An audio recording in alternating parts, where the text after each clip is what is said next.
Сәлеметсіздер ме? Қалдарыңыз қалай? Видеоны соңына дейін көрмес бұрын каналыма тіркеліп, лайк басып, комментарий жазып кетулеріңізді сұраймын.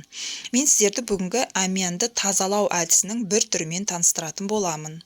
Ол үшін біздің күнделікті қолданатын сүйікті әмияндарымызды қолымызға алып, ішіндегі артық қажет емес заттардан арыламыз. Яғни әртүрлі қағаздар, чек, төлқұжат, фотосуреттер, мерзім өтіп кеткен карточкалар, соның барлығын ұстамауымыз қажет, яғни тастаймыз. Яғни ақшаға қажеті жоқ заттарды әмиянның ішіне салмаймыз. Одан кейін күнделікті тамаққа қосатын ас тұзын салафанға салып, әмиянның ішіне салып, 3 күн әмиянның ішінде ұстаймыз. 3 күннің көлемінде әмиянды қолданбаймыз.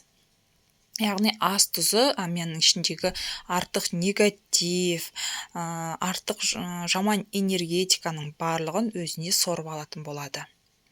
Және де 3 күннен кейін ас тұзын қолымызбен ұстамай, салафанда тұрған күйінде апарып суға ағызып жібереміз. Және де салафанды қоқысқа тастайтын боламыз. Бұл әдісті міндетті түрде айына 1 рет жасап тұру қажет. Қолданып жасап көріңіздер, результат міндетті түрде болады. Қош, сау болыңыз.